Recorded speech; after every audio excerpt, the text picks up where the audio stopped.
Broadcasting from the business capital of the world, this is the Podcast Business News Network. Liezel joining us here today, one of our best guests. I got to say that I'm biased. I can. She's my friend, myteenlifecoach.com. She's helping families all across the world with her coaching skills, and want to welcome her back to the show. How are you? Oh my gosh, you just made my day. It's so true. And I can say it. It is what it is. So we have favorites, and you're one of my favorites. Thank you. Thank you. I cannot wait to finally meet you in person. It's I know. Little hiccup. We'll meet soon. Don't worry. All good. Yeah. How are things with you? How's your family? How's your business? And tell everyone a little bit about what you do. Yeah, it's been a little bit busy in our family.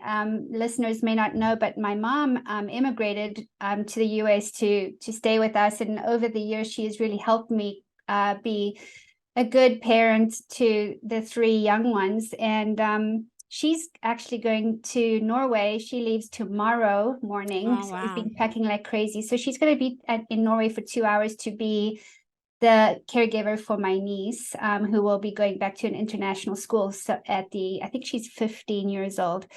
So it's lots of change and kind of things, interesting little things happening. For example, at the farewell dinner, the two girls said the most beautiful things, like, you know, we call her Oma. Thank you, Oma, for helping raise us and teaching us these standards. And it was just really nice to see it come full circle, you know.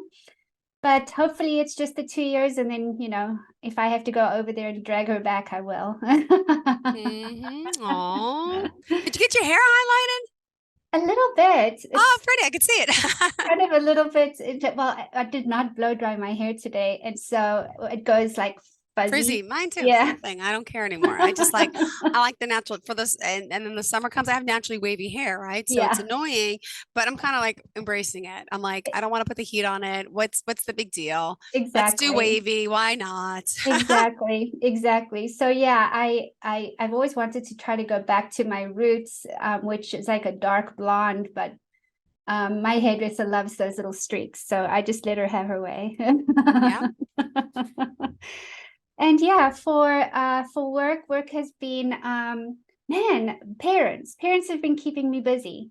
And that's like part of actually the conversation. I was thinking about you because seeing my mom leave and all of that has brought a little bit of reflection onto me, just thinking about what was it like raising teenagers now that I'm almost on the other side of it, you know? Yeah. And so a lot of other parents are, you know, freaking out, or they're stressed out, or that, you know, teenagers are not doing what they want them to do.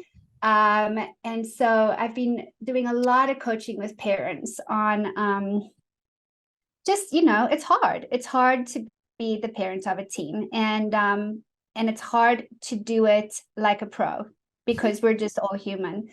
And so I was thinking about you, and I was reflecting back, and I was thinking to myself, what would it have been like if I was able to go to a retreat 10 years ago, which means the kids would have been like 12, like, or let's say 8 years ago. So like 8, 9, 10, or 10, 11, 12 years old. Okay. And we were at this retreat, and the retreat was about, you know, how can I prepare myself to be the best teen parent? Right? The look on your face says it all, Jill. So I was like, you know what? If I were to create a retreat for parents to prepare them for parenting in the teen years, learning myself, using myself as the learning example, what would that look like? And so I kind of just did a bit of a meditation, and I thought, let me create what it would have been like if I had a retreat for me as a parent. What would I wanted it to look like, right? Yeah. So I was picturing you and me, like if I went back in time 10 years, and then you and I were at this retreat together, like preparing for our kids to like go into the teen years, you know. I came up with a couple of things for us to think about. So maybe this will be useful for you as well. Thank you so much. I appreciate it. So let's see. I came up with nine considerations, 9 things. So if I went back 10 years, I would have wanted my parent coach to ask me to examine my own teen and young adult years. So it looks like this: good, bad, or ugly. What did I swear I would never do as a parent? Mm, mm, That was one. And what worked for me as a team and what didn't work for me as a team. So I went back in time and I was thinking, okay, um, what I swore I would never do when I was a teenager was I would never I would have made more I would have wanted my parents to make more time for me to have open and difficult conversations. okay. I would have wanted me to feel more emotionally safe because I was a Mhm. divorced family kid and I had a stepfather that did not make us feel very safe. I would have wanted there to be more of a belief in my abilities in schoolwork Yeah. because I was not the smartest kid in the class. I did not have all A's, etc. And I was a second language kid in a British school. So I wish that I had more encouragement Yeah. going into high school from the adults in my life. And I wish that I had more time with my father in Mm, particular, because I didn't know at the time, obviously, right. that how important it is for kids to have both a male and a female type of figure or energy in their lives. And so then I was thinking about the question, like, what worked for me as a teen and what didn't. So my stepfather said the meanest things to me. He said, well, she doesn't have the brains, at least she's got the body. And over time, just the way that sticks in a child's brain, right? Yeah. Oh my dad used to make fun of me and till this day would always say, "Oh, you have mosquito bites as boobs. You never My mom was so big chested. So I got breast implants when I was like 20, 21, probably the first thing when I was able to do it.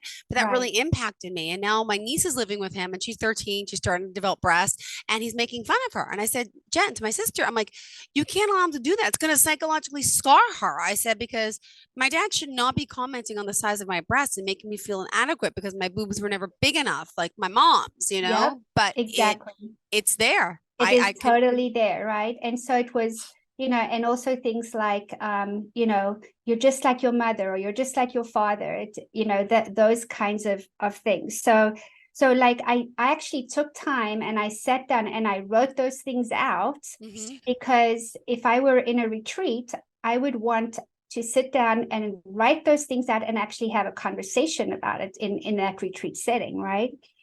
Then the next thing that I thought would be that I would want if I was in a parent retreat is what part of my teen identity is still alive? Mhm. So if I take myself back 10 years, so I'm 52, I'll be 52 in September. So take me back 10 years. I had kids when I was 30. And so 10 years ago, I would have been like 40, 42 years old. At that point in my life, Yeah. I had still not healed from my own traumas. Uh-huh. Not that that's an excuse. A lot of people But say, oh, people use trauma as an excuse. Not as an excuse, but I was still yeah. trying to live out the dreams of being a teenager myself. Mhm. There were things in my life as a teenager that never got fulfilled. And I was trying to, in my weird way, do it myself, like in my 40s, in my 30s and 40s. So there was a large part of me that was like a teenager, still myself, even though I was in a 40-year-old body. Mhm.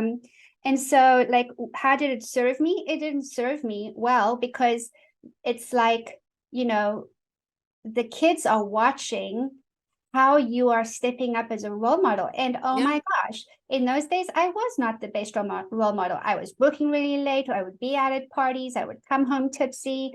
I would, have these arguments, with other adults and my mom and so forth. Like just things that Yeah. does not create a safe space for kids or teenagers, especially teenagers, right? Yeah. And so I would project so much of my own teen identity onto the kids, thinking that, oh, they're my kids, so therefore they can relate to how I feel, which was not the truth at all. And so for me, it cost me to still act like a teenager as an adult. Yeah. And I just wonder how many adults still are acting like their versions of their own teenagehood. So I then asked myself the question, like, what would it still be in me that still needs to be healed? I would still need to be healed if I take myself 10 years back. I'd still need to be healed from the way men saw me. I would still need to be healed from the trauma from the divorce. I would still need to like work through all the overachieving. I had to prove myself in a male-dominated workplace. I still had to work through that stuff. I had not worked through that stuff yet. And so I was acting in fear and then overcompensating as, you know, a mother trying to now set set the role model stage for these teenagers about to go into that part of their lives, right? So that was kind of a good realization. And then the third thing was I asked myself, what skills do I still need to learn as a parent? Okay. I didn't know 10 years ago, I didn't know how to set boundaries. Okay. 10 years ago, I didn't know how to handle conflict in a productive way with another adult. 10 years ago, I wish that somebody had taught me how to take care of myself. So if you just take a checklist of what are good parenting skills to have, or what adult skills to have, like communication skills, right? What still needs to be developed? Yeah. I would want my coach to bring that to my attention, right? Then here's the one that I'm always going back to this one, and that is, how much of my parents' parenting style have I adopted? Okay. So my dad, when we were with him, he was very lackadaisical, very like, do whatever you want, chill, whatever. My mom was that over controlling, over programming parent, right? Because she never had that kind of involvement with her parents. So she went all the way to the other side with us. And so, you know, you and I've spoken about this. How much of what your parents did have you now brought forward and taken on, even though you said you wouldn't? Right? Yeah. Good memory. So it's like, how many parents, I wish I knew 10 years ago, what is a healthy parenting style? What are healthy attachment styles? Do I attach to my kids because of my own insecurity as a teenager? Do I attach to my kids as I want to be the cool parent, and then I don't create healthy expectations and boundaries, right? All those things, all the things you and I have talked about ad infinitum. Yep. Then the fifth one was, are you a good coach? Okay. And that to me was key, because here I am, a coach, a life coach, but parents need to be life coaches too. I agree. I would want in my retreat, if you and I were at this retreat 10 years ago, or me 10 years ago, you in today's time, I would want us to learn how to be good coaches as parents, and what it means, right? And then also, then alongside with that is the influence. How do you influence them? And here's why I say that. We think we're influencing our kids by telling them, this is how it's going to be. This is what you need to do. These are the things that you need to meet. We think we're getting through to them on that. And what we don't realize is we're talking down on them, right? And here they are trying to evolve their own identities. I would want to have learned 10 years ago, I would want to have learned how to have conversations with teenagers like they are mini adults, with mutual respect, with a respect of them, regardless of the fact that they haven't developed completely yet. I think that influence through mutual respect, I would have wanted to know more about that. And then the other part was how you have create the space for those tough conversations. I think where I wish I could have been trained or coached differently as a parent 10 years ago, I would have wanted to be aware that the big talk is not going to do it.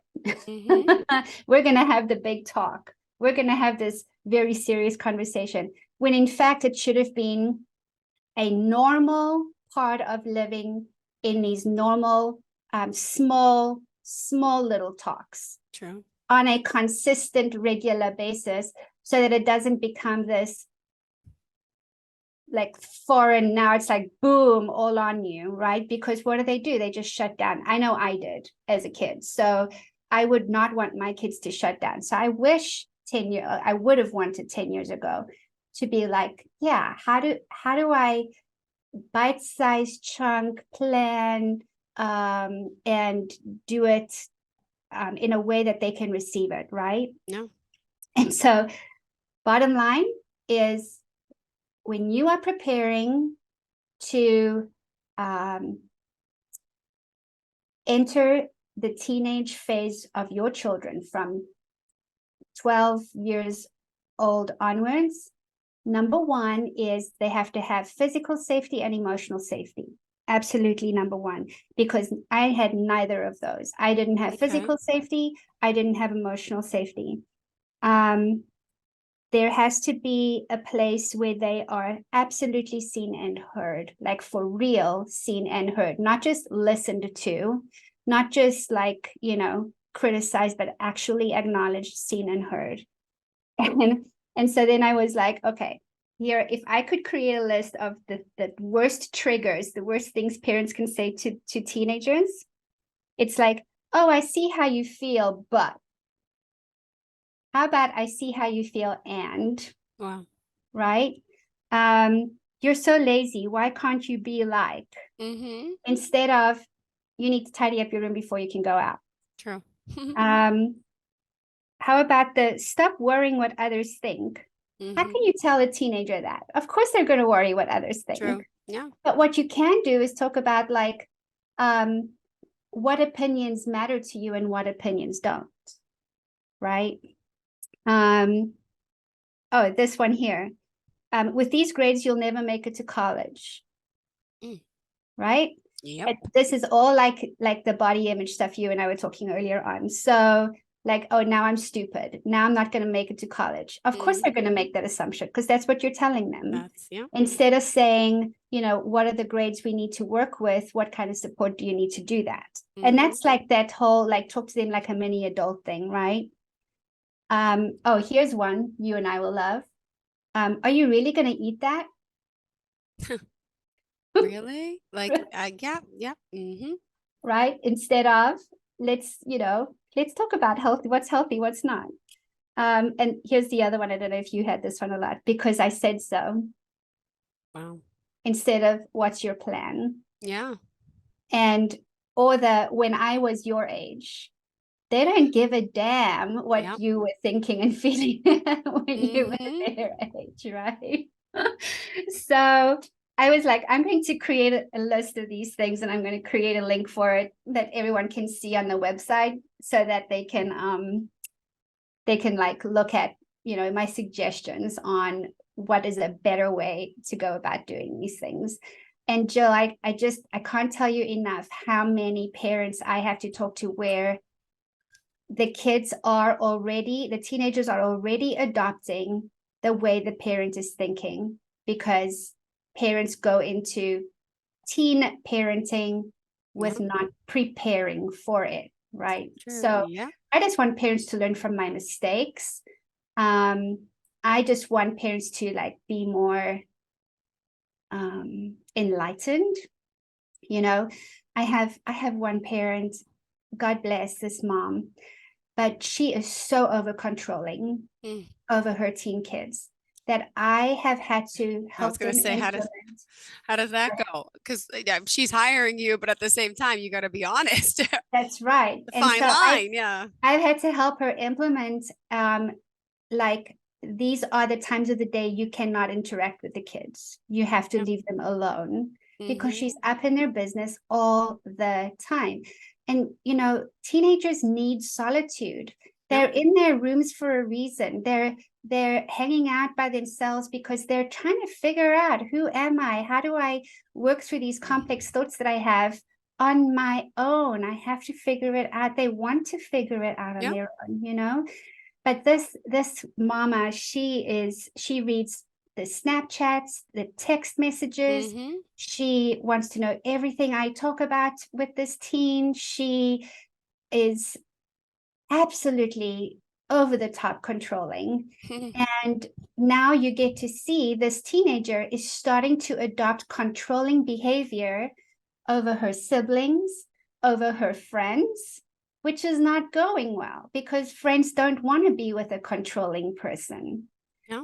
And so there really are visible consequences to parents not being awake when they are going into these years. Absolutely. Oh gosh. I know that look on your face. I'm like, it's a lot. But it's like I wish I had somebody who had said, you're not like, when you take your kids to the pediatrician for their like every year their wellness checks and stuff. And then it's like you get to a certain point and they've got to get these vaccinations for And you're that like, what? grade and Yep. all that stuff, Yep. right?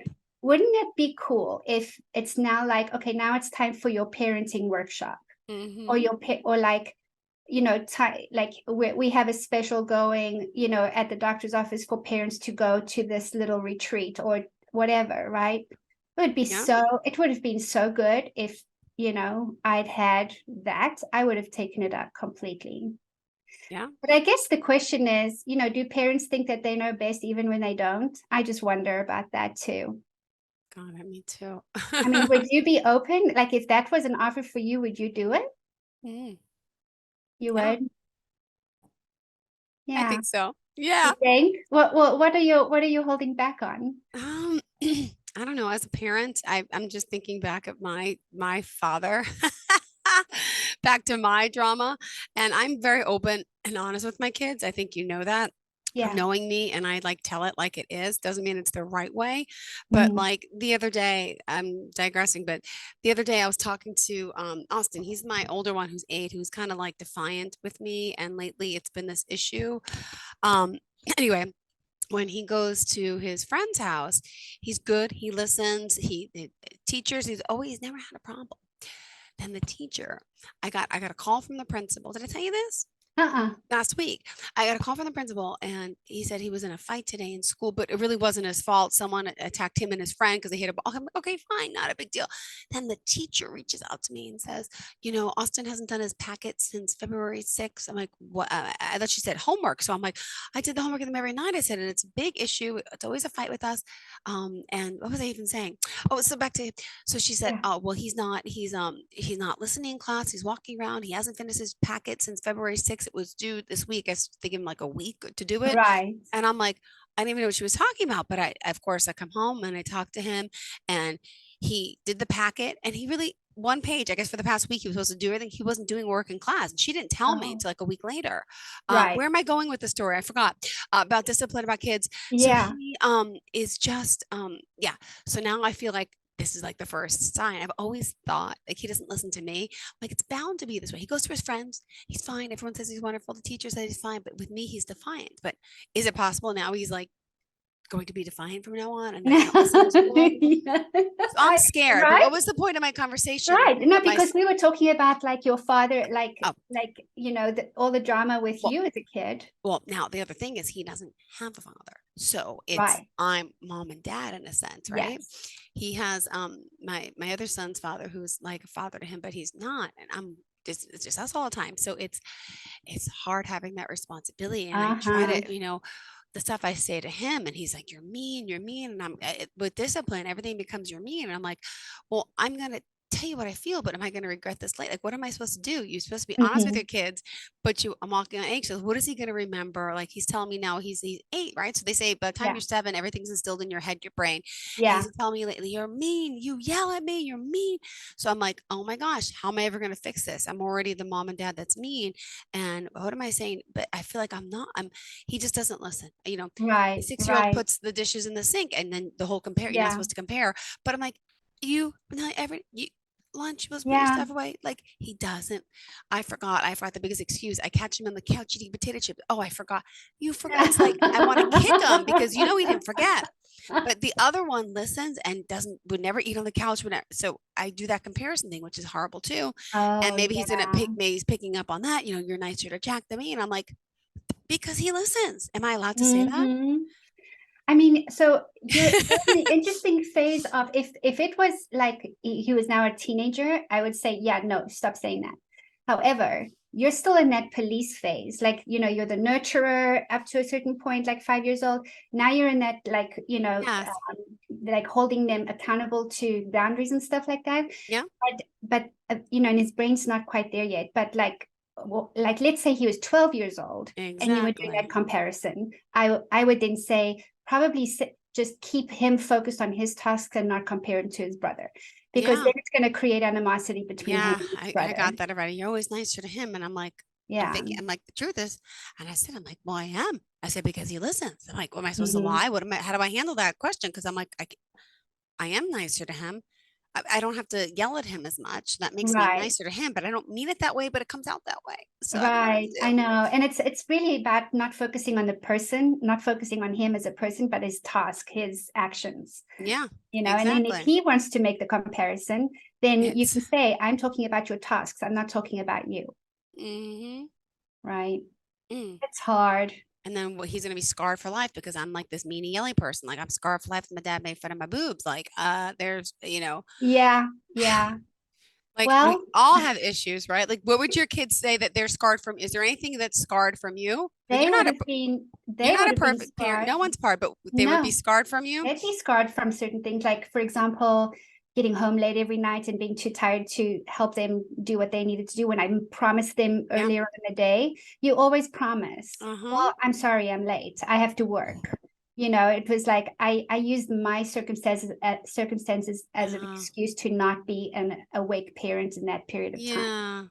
Yeah. Yeah. It's when we're reacting. It's when we're like just reaction mode rather than being thoughtful. No. But it's not easy, Jill. It's so not easy. But I swear, if I could run a retreat for parents on these kinds of things where we could actually delve into those little itty nitty gritty things, I would totally do it. Yeah. Perfect. So Let's start one. I'm thinking about, and then I'm trying to do this. Oh my gosh, we're out of time. But I'm trying to, like, I don't ever go out much at all. And to get a babysitter that's responsible, reliable, it's like impossible. So then I have my right. boyfriend who's always mad that I never have time for him. It's just me and the kids. And I'm like, oh, well, it is what Oh it is. well.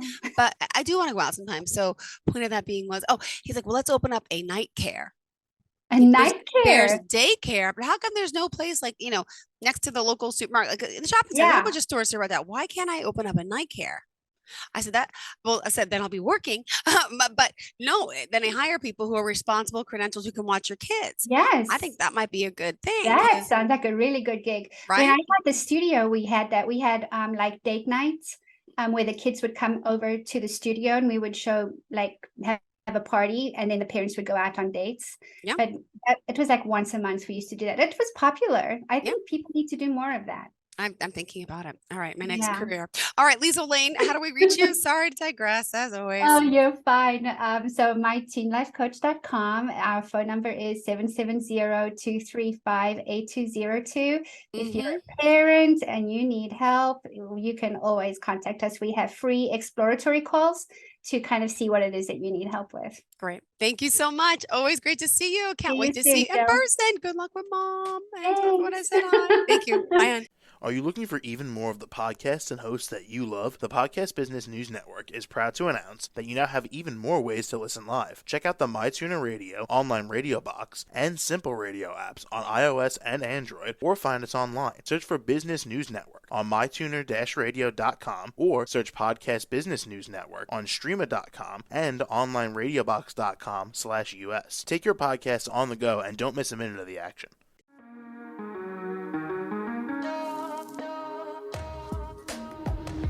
Broadcasting from the business capital of the world, this is the Podcast Business News Network.